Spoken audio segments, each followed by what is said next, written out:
I don't know where I am.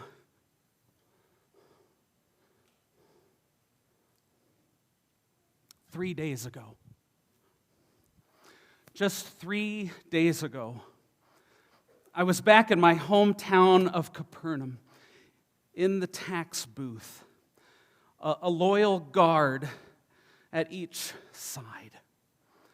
I was setting up shop on the main road there as farmers and merchants returned from the Sea of Galilee. I would always say these words, I see you're empty-handed. You must have sold your goods at sea. Are those coins I hear in your pocket? I believe it's time to collect the tax. Oh, you don't like that? Take it up with my friends here. It would work every time. I've always thought that people care too much about their own personal safety. My father, Alphaeus, he was a tax collector too, low level, small stuff. He just didn't have the heart for the business. My dad was too honest, too compassionate. He would listen to some sob story on the street, and he wouldn't collect the taxes. In fact, there were times that Dad's heart was so broken, he would give the money that he had collected away to people in need. And every night, Dad would just come home with the coins our family would need to get by the next day. But not me.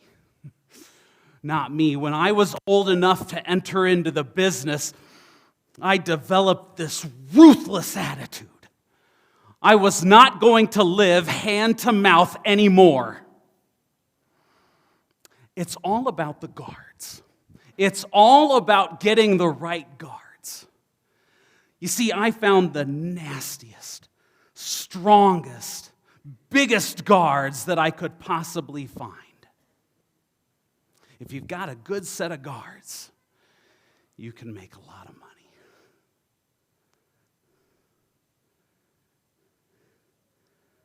That was 3 days ago. I never knew how much something could change in 3 days.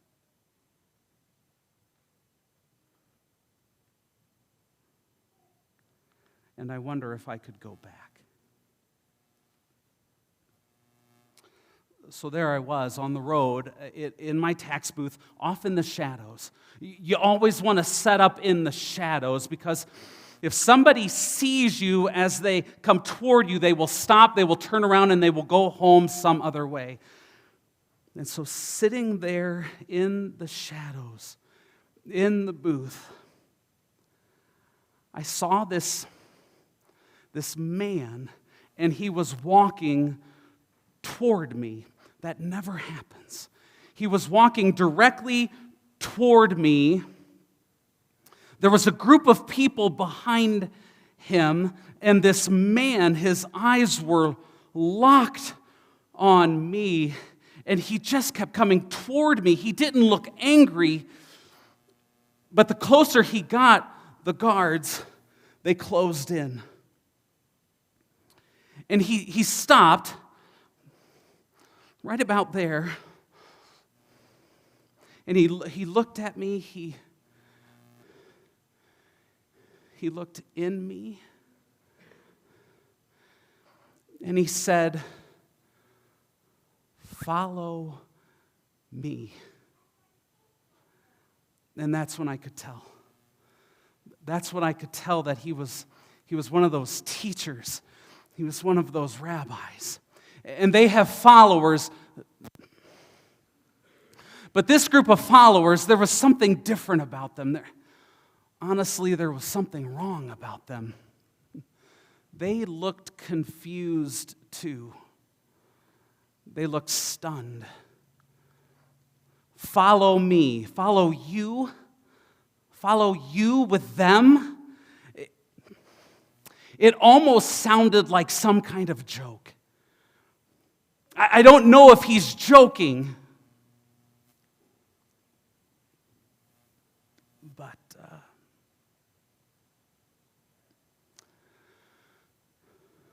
look, I don't understand it. I don't know that I can explain this to you.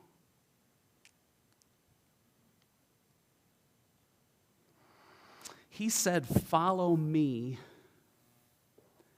And I got up and I began to walk toward him. No, that's not quite right. He said, "Follow me," and I got up and I was drawn toward him. I felt a pull toward him that feels better. And now I'm just going to sound silly, but when I got to the place where he was standing, he had turned and began to walk back to his followers. And when I got to the place where he was standing, I literally began putting my feet in the places where his feet just were. Follow me. So over this shoulder is one of the guards. Levi! Levi, where are you going? Stop! Levi, come back! I can't.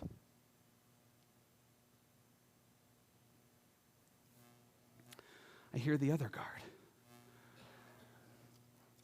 But what are we supposed to do with all the money? The money. Bags of coins. I called back. I don't care. I don't care. I don't care. Split it. So this guard goes back. And then I get to the group of followers. And once you get past the smell, they looked at me with such understanding. Like they could literally understand what I was going through at that moment. As if they had recently been there themselves. And we haven't spent much time talking. We've just been listening a lot, but I don't know, maybe they've left something behind too. Like boats or nets, family. From their smell, I gather they're fishermen. And so the rabbi, he turns and he walks away. And I follow him. We don't get very far heading back into Capernaum, and one of the disciples, I don't know his name yet, asks, Jesus. Okay, so now I know his name is Jesus. Jesus, where are we going to sleep tonight? What are we going to eat? And I'm not kidding you, all four of the fishermen are now staring at me. They're staring directly at me. And I ask, what? And the other one asks, do you have somewhere for us to sleep tonight? Yes, I own a home in Capernaum. And then the other one asks, do you have anything for us to eat? Yes, I have something that we can eat. In fact, I'm hosting a feast tonight. And then it dawns on me. The feast. I had scheduled a feast for my friends. Now, to be clear, tax collectors, especially chief tax collectors, we don't have friends, just other tax collectors. and a few other sinners show up. And so now it just dawns on me that on the same night now, when the rabbi and his disciples want to spend the night at my house, I'm throwing a feast. And so I run ahead to the rabbi, and I said, Rabbi, if you'll just allow me a couple of hours. I have an event planned in my home tonight. It will only take me a couple of hours to cancel the event, and then you are welcome. And the rabbi stops, and he looks at me, and he says, no.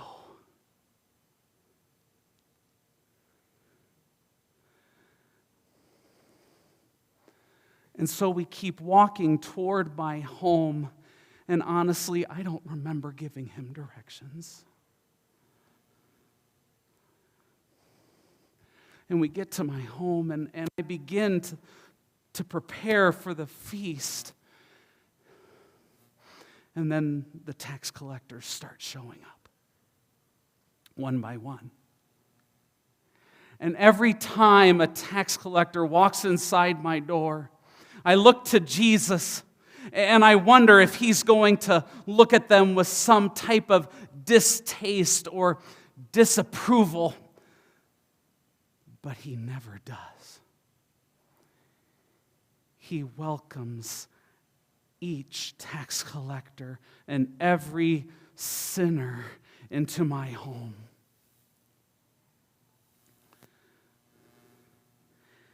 And then some tax collectors arrive with women, like they had done in the past, in my home.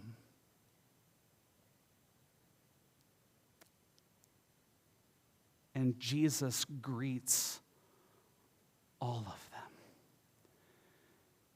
He's now standing at the door, and he welcomes every sinner like he's known them forever. And now it's time to eat, and I don't know where to put everybody. It feels like I should have the tax collectors over there, and the women over there, and the rabbi and his disciples over here, and I don't know where to sit. I don't know where I belong anymore. And then all of a sudden, almost naturally, Jesus goes and reclines between two tax collectors. And everyone just follows his lead. Tax collector, rabbi, tax collector, woman, disciple, tax collector, woman, disciple, tax collector. And my guests, these guests in my home, we sit together.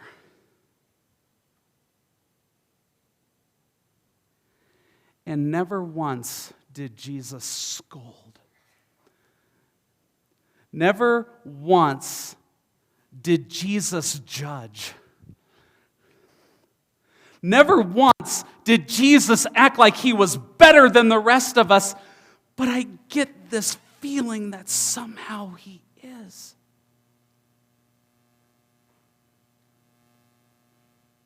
And that's when I noticed. That's when I noticed outside of my window that a Pharisee was here. And as I got closer to the window, I realized that there were many Pharisees lurking outside of my home. They were there with a purpose. And they look at me, they point a finger at me, and they ask, "Why does your teacher eat with tax collectors and sinners?" I'm asking the same question. I don't know. I'm as confused as you are. And so I open my mouth, and I'm actually not sure if I'm about to argue with them, agree with them, or defend him. And suddenly, the rabbi stands, and he moves next to me. with me. And then he says these words, and I'll never forget them. Those who are healthy have no need of a physician, but those who are sick. Go and learn what this means. I desire mercy, not sacrifice. For I have not come to call the righteous, but sinners.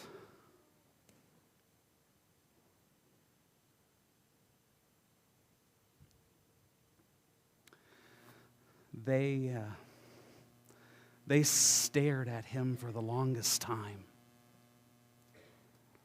They stared at him with hate. I'm familiar with that look. I've seen that look 1,000 times. You see it all the time when you're a tax collector.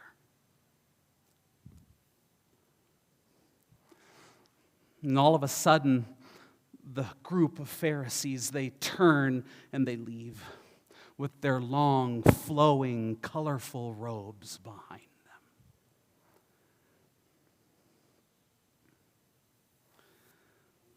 This feast was different. In the past, things had gotten out of hand. In the past, at my feasts, sometimes things got out of control. But not this night. Jesus taught. Jesus taught. We sat and we listened. And you won't understand this, but something inside of me changed. And the others felt it too. This feast was different.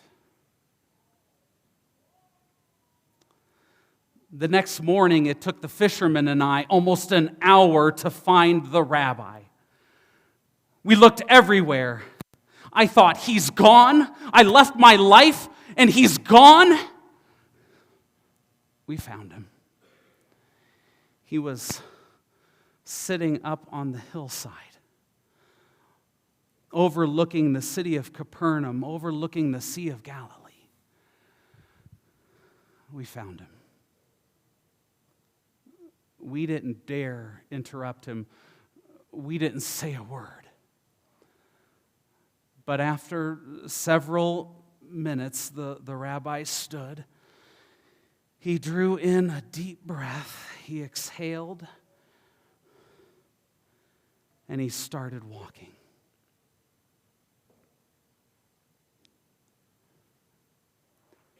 And the fishermen followed. And I followed. It's what I do now. 3 days. I just follow wherever he goes. And I don't know where we are now.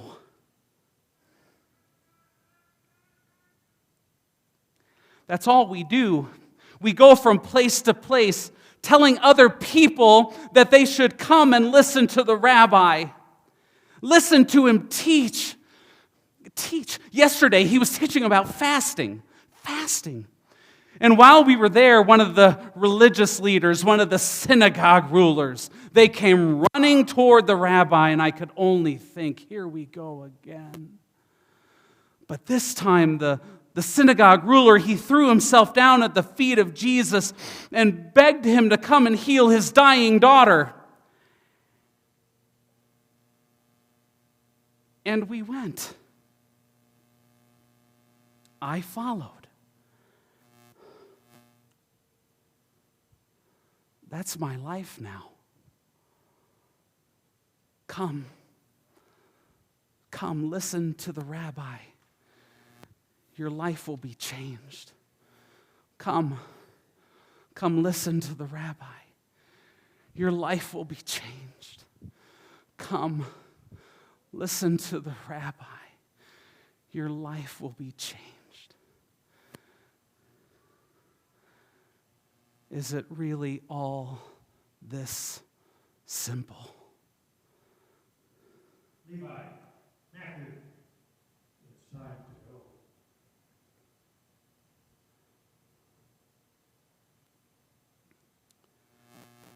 And now he calls me Matthew.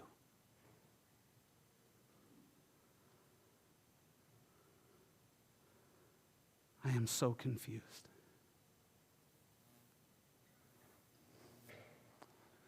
Rabbi, I'm coming.